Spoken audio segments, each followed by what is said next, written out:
ዶፋ ቅዱስ ሚካኤል ገዳም 70 ኪሎ ሜትር ርቀት ላይ ከመሃል ከተማ ሲጓዙ ሞጆ ከተማ ይደርሳሉ።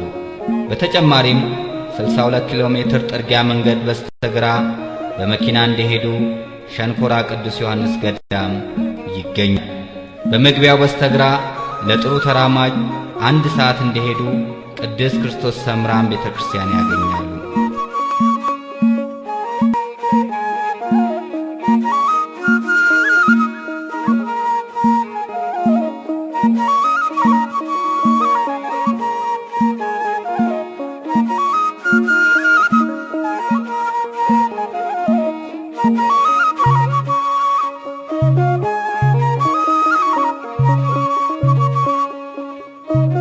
በተጨማሪም 2 ሰዓት እንደሄዱ ከ1522 ዓመተ ምህረት በፊት ታቦተ ሕጉ በዋሻ ውስጥ የነበረው የቅዱስ ሚካኤልን ገዳም ይደርሳሉ።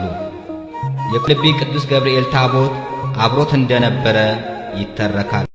እስከ ንጉሥ ሳህለ ሥላሴ ዘመነ መንግሥት አብረው ቆይተው የዶፋ ቅዱስ ሚካኤል በ1938 ዓመተ ምህረት አሁን ካለበት ቦታ ቤተክርስቲያኑ ተተክሎ ሲኖር ንግሥት ዘውዲቱ በዘመነ መንግስታቸው በህንጻ አሰርተውታል።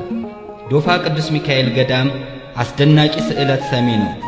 አንዲት እህት በትዳር ውስጥ ሆና ልጅ ባለመኖሯ የወንድ ቤተሰብ ቅሬታ ውስጥ ገባ። ልጅ የእግዚአብሔር ስጦታ እንጂ የፋብሪካ ውጤት አይደለም። ያዘነችውን ልጅ ወደ ዶፋ ቅዱስ ሚካኤል ገዳም ወሰዷት። ጭንቀቷን ነገረችው። ልጅ ብቻ አይደለም በረከቱ ቤቱን ሞላው። ሌላኛዋ አውሮፓ ውስጥ የአእምሮ መታወክ ገጠማት። እህቷ ለፈጣኑ ስለት ሰሚ ነገረችው። አላፈረችም። እህቷ ወደ ትውልድ ሀገሯ በሰላም መጣ ድና ገዳማትን እየረዳች እዛው አውሮፓ በፍቅር ትኖራለች።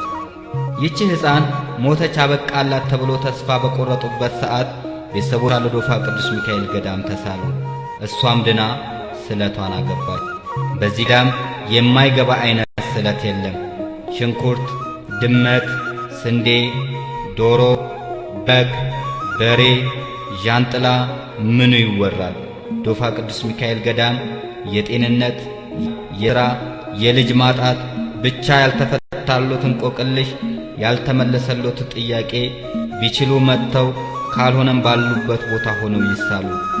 ከዚያም ይደርስልኝ ይሆን ሳይሆን የሚሉት መቼ ስለቱን ላግባ ብለው እንዲያስቡ እንመክሮታለን። ስለቱን ታዲያ አይርሱ። ብዙ ሰዎች ይሳላሉ። ሲደርስላቸው እንኳን ስለቱን ሊያስገቡ ምን እንደተሳሉ ይዘነጋሉ። ታሞ የተነሳ አምላኩን ረሳ አይደል የሚባለው? ዮፍታሔ ድል አድርጌ ብመጣ